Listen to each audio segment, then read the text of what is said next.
What's going on, Clipper fans? Jonathan Timm here, back for another interview video. Again, I am the play-by-play broadcaster for the Muskegon Clippers this upcoming season, and today I'm privileged to be joined by Clippers public address announcer Tim Lipan. Fans, I'm sure you all miss hearing Tim's wonderful voice, so here he is. But seriously, Tim, thank you for joining me today, and how are you doing this wonderful February afternoon? We're doing good here. We actually have sunshine, which we don't see too often over here in West Michigan. Sunshiny day here in De Pere, Wisconsin as well. Hey, can't complain. 30 degrees in February feels like shorts weather, but I mean, I'm sure we're all looking forward to another warm summer of baseball, which is what we're here to talk about today. So, with that being said, let's get into things and we'll start by talking about your role with the Clips in just a second. But my first question to you pertains to your time away from the ballpark. So, how do you occupy yourself when you're not in season, especially during these winter months? With there's snow on the ground. What's life like for you? Well, I'm retired from the American Red Cross after 40 years, and but I'm still real active. I do a lot of public address announcing for local high school sports. Right now, we're in the middle of basketball season, so I'm doing JV and varsity boys and girls basketball for Mona Shores High School. So that keeps me busy 2 or 3 nights a week. I also coach basketball for seventh and eighth graders, middle school. That's a challenge. I have two different teams, a seventh grade team and an eighth grade team. And that's for Western Michigan Christian. So that keeps me busy another few nights. And I'm also involved in the community, do a lot of festival planning. People probably recognize me a little bit from Muskegon Summer Celebration, which was a huge festival in Muskegon. And I currently help coordinate Muskegon Bike Time, which is a motorcycle rally. And so I got my hands on a lot of different things, Jonathan.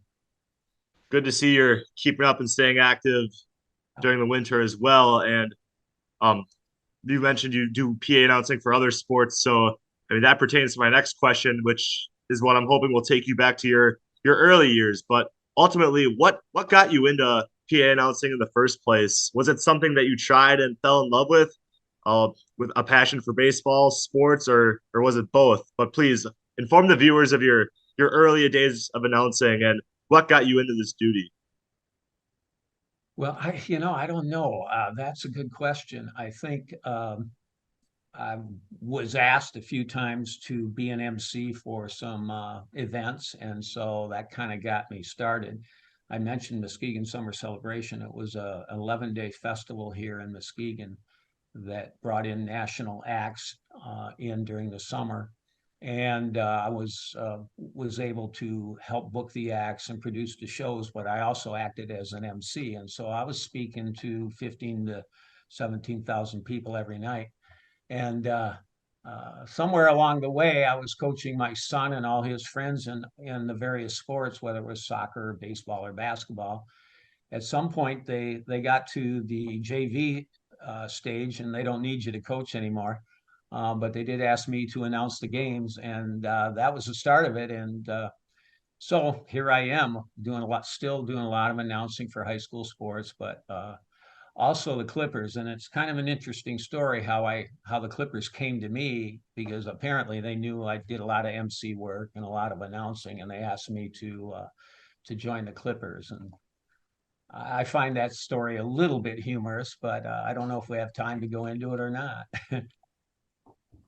Well, I'm definitely curious to hear the story sometime down the road, maybe in a future video from now. But I mean, you mentioned starting with the Clippers was off to some humorous way, but that's exactly what we're going to transition to now. So, Tim, obviously, voice of the Clippers, night in and night out, but I see you take part in the marketing and promotional roles as well. So, Tim, could you describe what that work is like for you in addition to public address announcing?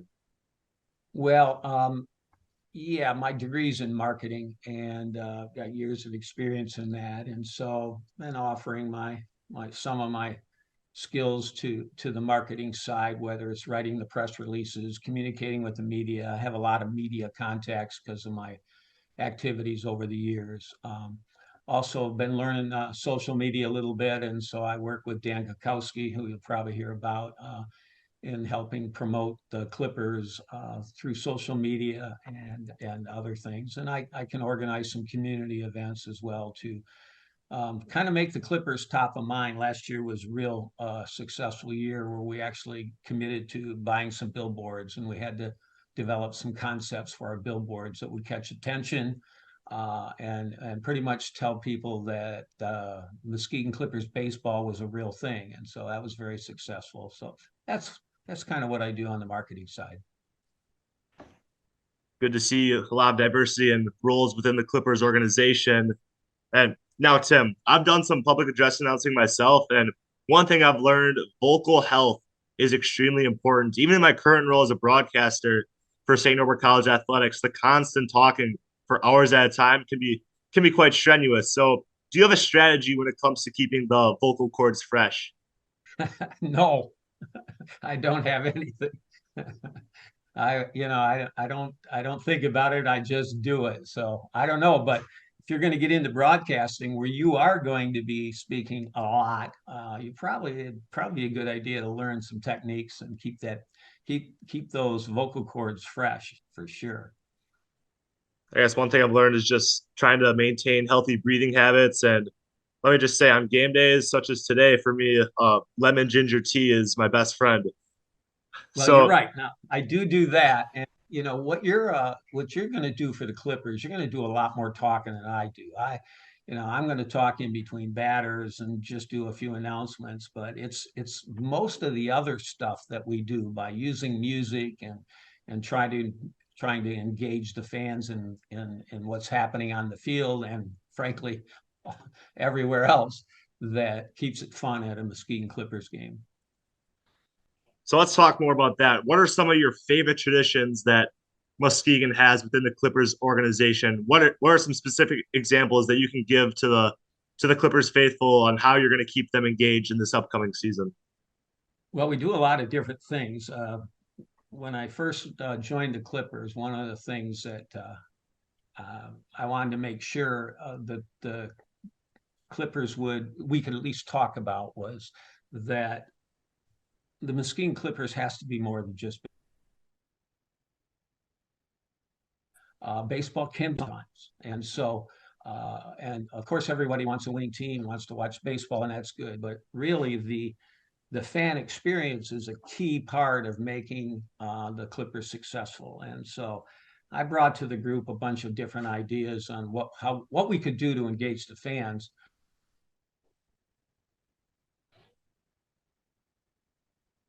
Stuff like and of course the Galkowskis and the Clipper organization was just wide open to that. I thought I was going to be dealing with these baseball purists who wouldn't want to give us a little time between innings and let us do some really goofy things, but they've embraced the concepts, and so the whole idea is to kind of engage the fans throughout the game, and one of the ways we do that is frankly with music.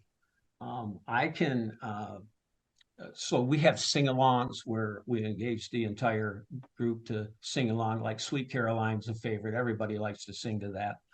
We have dance-alongs. We'll play YMCA at least once during the game, and the players will get up and lead it. Our mascot will lead it, and all the fans are standing up doing the YMCA and just having a ball with that kind of stuff. But we also do other things. We have walk-up music for every player as they walk up to the batter's box to have their own walk-up music. Um, but we also do a few other goofy things, and one of them I think we're famous for that we created was, and it's a fan favorite. It's the beer batter. Have you heard about the beer batter yet? A little bit, or I have just scrolling through previous Clippers videos. Isn't right? that where the fans get that dollar off deal if a Yeah. randomly selected batter strikes out? Well, here's how it typically would go. At some point before the game, I will select one of the opposing team's players, usually the eighth or ninth batter, and he'll be our beer batter. And we don't say anything to anybody until he gets up to bat. And so it might go something like this: all right, baseball fans, batting next for the Leprechauns is number 10, Jimmy Smith. And guess what, fans? Jimmy's our beer batter. And if he strikes out, beer's $1 off for the rest of the inning. Well, of course, the fans go wild and cheer and stuff. Poor Jimmy looks up at the press box and goes, "Why me?" Uh, our players in the dugout are laughing because Jimmy got picked, and frankly, the opponent players are all laughing because Jimmy got picked as well.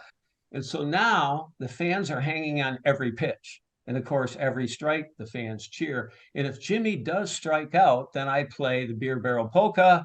And that's the signal to the bar that everybody's going to go to the bar and get their dollar off for beer. And it's a big hit. Everybody enjoys it. We kind of pick on the other team a little bit, but it's all in fun. Wow, I've never heard anything like that. That's amazing. I know here in Wisconsin, the roll out the barrel song is huge within like the Brewers organization, especially. So that's one tradition I'm excited to, ultimately be a part of this summer. And I got one final thing for you, Tim.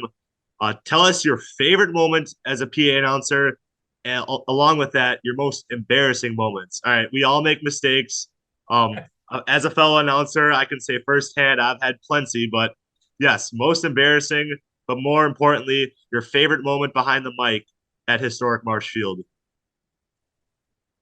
Wow, there's a lot that goes on, and sometimes something just happens, and you don't plan it, and it just comes out of your mouth. And sometimes it's really funny or it's really good, and everyone loves it. And sometimes it just falls flat, and it's very embarrassing. And so I can't really think of a real specific thing. I love doing the beer batter. I love doing the games in between innings and attaching music to the games in between innings that we do for the kids. Um, a favorite thing, though, how we end each game is we play Walking on Sunshine, and everybody gets to run the bases at historic Marsh Field. And, it's a 106-year-old field, and everybody wants to get out on it. And after the game, everyone can come out onto the field and we will run the bases. And, it gives you a little bit of chills.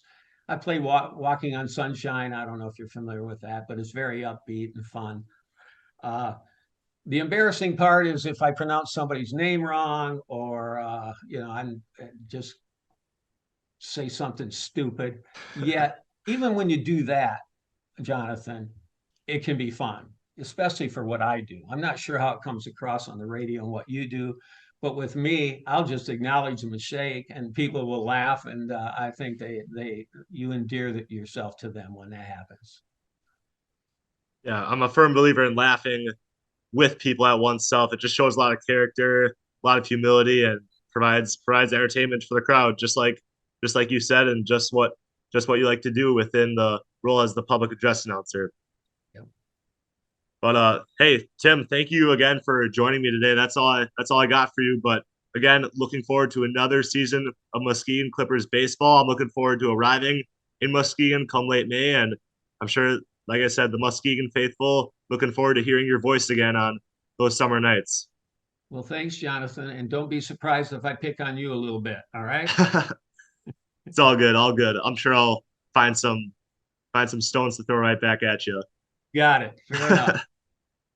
All right. Well, hey, thank you again, Tim, and thank you, viewers, for tuning in to this edition of Muskegon Clippers Baseball. Again, Jonathan Timm here alongside with Tim Lipan. Thank you, everyone.